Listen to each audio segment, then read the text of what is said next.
Bonjour Anne Cloteau.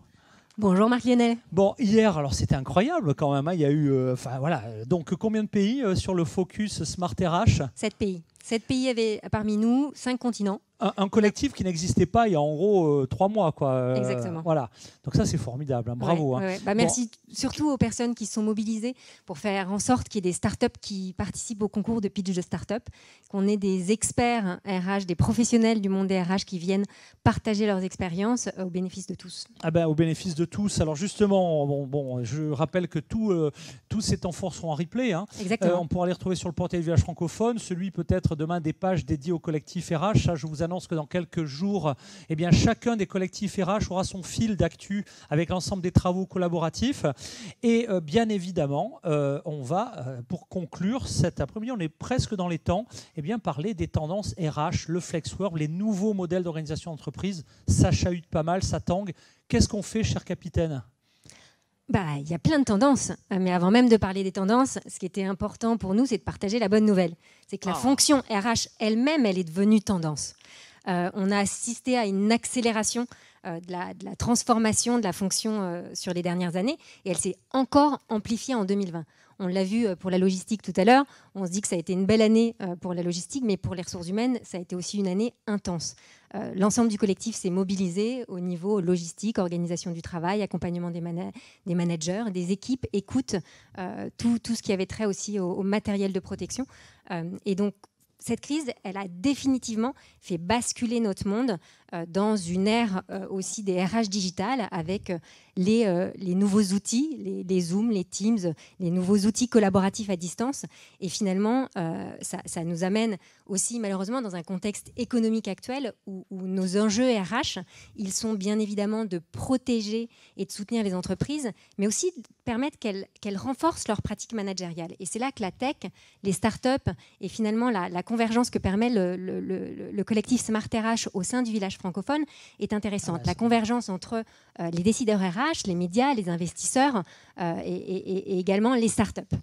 Donc, d'où le fait qu'il y ait un écosystème que je vous ai mis en avant à l'écran qui se soit rassemblé hier lors d'une keynote avec des représentants de la société de conseil Talenco et du think tank du manager Nouvelle Génération qui rassemble les associations ou collectifs du Lab RH, de Welcome to the Jungle, du Village by Crédit Agricole et de Startup Inside et qui ont accepté de nous partager leur vision et des tendances RH pour 2021, basées bien évidemment en grande partie sur ce qui s'est passé en 2020. Alors, en première tendance, merci, on va passer sur l'autre slide. Donc, c'est véritablement ce qu'on appelle la symétrie des attentions, donc l'expérience collaborateur qui est au centre de tout. Donc, je pense que j'ai pris un visuel qui va parler à beaucoup de pays francophones. Je pense que la marque Danone est présente dans plein de pays et elle avait pour devise sur son produit Activia ce qui se passe à l'intérieur se voit à l'extérieur. Et donc, finalement, l'expérience collaborateur en interne, elle est la clé du succès d'une entreprise aussi à l'extérieur, puisqu'on sait que si on fait vivre de belles expériences à nos collaborateurs, ils seront engagés, motivés, performants, au bénéfice de tout le monde. Donc, il faut à la fois, pour les équipes RH, comprendre les enjeux du marché, le business, mais surtout comprendre ses collaborateurs, ce qu'ils vivent, aller chercher le pouls de la manière dont ils se sentent pour pouvoir les accompagner, comprendre leur quotidien et le retranscrire dans une stratégie qui va permettre d'accompagner cette expérience, cet engagement, cette motivation, cette performance. Donc il y a une logique de confiance réciproque qui s'est basée. Il faut avoir confiance dans l'organisation, mais l'organisation aussi doit avoir confiance en ses équipes. Il y a cette logique de confiance qui fait partie des tendances et beaucoup de transparence qui vient au travers d'une stratégie de feedback qui doit se mettre en place de plus en plus et surtout de managers qui vont accompagner, écouter les émotions, essayer de parler vraiment humainement avec beaucoup d'empathie avec leurs équipes. Et ça a peut-être beaucoup évolué par rapport à la manière dont on envisageait le management il y a 10 ans. Ah, on est loin du descendant, c'est une bonne nouvelle. Exactement. C'est de l'intelligence collective quelque part. Tout à fait, et c'est là que le H de RH prend tout son sens. Donc, on fait vivre cette intelligence collective, comme tu le dis, Marc-Lionette, mais en ce moment, c'est quand même plutôt en mode hybride. Donc, c'est plus difficile d'aller chercher l'engagement, d'aller chercher ce sentiment d'appartenance à distance. Et ça va être une grande tendance pour les mois et certainement les années à venir. Comment aller chercher l'engagement, la motivation, l'énergie, si on est de plus en plus à distance du fait de ce management à distance, de ce télétravail, de ce flex work. Toutes les organisations ne l'appellent pas de la même manière. Donc, il va falloir forcément revisiter les rituels managériaux, la posture managériale, travailler de plus en plus l'autonomisation, la confiance, on en parlait, et surtout une vraie tendance qui est le besoin d'hyper-personnalisation de la relation avec les collaborateurs. Comment est-ce qu'on va les recruter grâce aussi à la tech, à l'intelligence artificielle, mais en faisant en sorte qu'on s'adapte vraiment à qui ils sont et quels sont les besoins de l'organisation. Comment est-ce qu'on va aller développer leurs compétences de façon extrêmement personnalisée. Et tout ça, finalement, c'est rendu possible grâce aussi aux technologies. Donc, merci, on peut passer sur le slide suivant. Et là, on va forcément dans la manière dont l'homme a évolué. Et on voit que finalement, on est en haut de la pyramide des âges parce qu'on sait prendre des risques, parce qu'on ose, parce que l'homme s'est mis debout et en se mettant debout a à la fois eu un peu plus de vision, mais s'est mis en risque parce qu'il était plus visible des autres. C'est pareil, la tech, elle va se mettre au service de l'humain. On va faire en sorte que chacun ose aller chercher l'innovation. Et on disait tout à l'heure que l'innovation, dans l'absolu, elle peut ne pas coûter très cher, elle peut être très abordable, même pour les PME. Et l'objectif, c'est d'aller utiliser la technologie, de la comprendre et de l'appliquer de telle sorte qu'elle puisse servir la relation managériale avec ses équipes.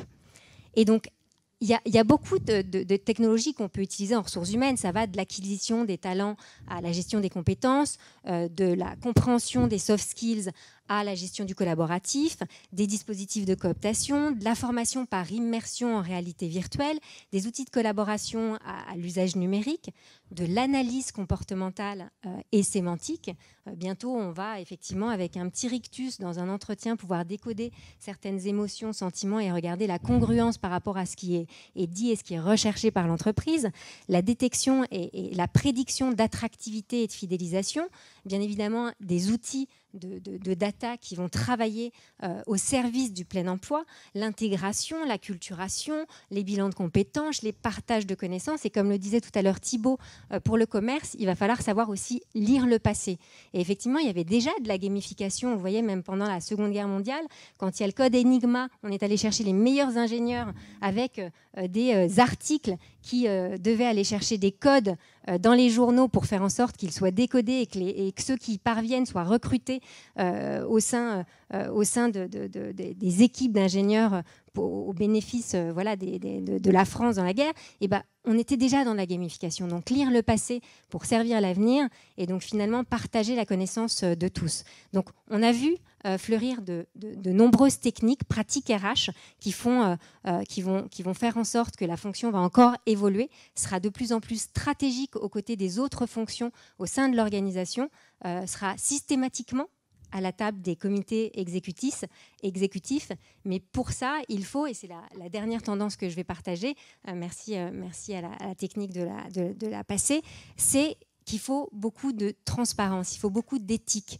Et c'est Rabelais qui le disait, donc je retourne dans le passé, science sans conscience n'est que ruine de l'âme. Donc il faut vraiment avoir conscience de la manière dont on va utiliser ces nouvelles technologies au service des ressources humaines et donc de l'humain. Il faut véritablement comprendre, apprendre, s'approprier, tester, voir en quoi ça sert véritablement l'humain et après le déployer à grande échelle.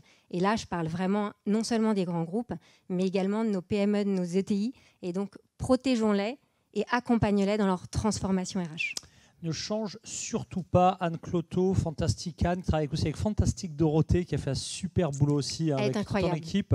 Voilà, puis nous on est content parce que plus on a de filles, plus, enfin, je le répète, plus on est trop vieux, on est trop blanc, on est trop masculin au village francophone. On recrute. Et je pense qu'avec toi, on a fait un beau recrutement. Merci pour tout ton boulot, c'est génial. On est ravis d'être là. Sur le plateau, il y a des applaudissements. Non, mais je me joins effectivement. Tu as fait un travail énorme et ta journée hier, enfin, en plus du reste, c'est vraiment extraordinaire. Dans quelques minutes, on a tes lauréats qui pitch. Exactement. Merci à vous surtout d'avoir mis les RH parmi l'ensemble des autres fonctions. Et on est aussi stratégique parce qu'on est maintenant au village francophone et qu'on a notre collectif, donc tous pour Smart RH et avec les autres Smart territoires et Smart Industrie. Merci Anne. C'est avec Anne que se termine ce focus des super tendances. On a évidemment pour les Tech for Business fait le tour. Demain on continue et ce sera une journée très dense puisque ce sera les Tech for Life, éducation, santé, alimentation, sport, loisirs. Enfin, il y a du lourd demain, mais ça c'est pour demain. On se retrouve dans quelques instants. Pour le moment, je ne vais pas dire que vous attendez tous puisque tout est important au village francophone, mais on sait que les pitchs, c'est pas du lourd, c'est de l'extrêmement lourd. C'est dans 10 minutes exactement. On se connectera et on va commencer par un petit voyage à Bordeaux pour retrouver Jérôme Stefanello, l'ensemble du collectif Bordeaux Nouvelle-Aquitaine. C'est dans quelques minutes. À tout de suite.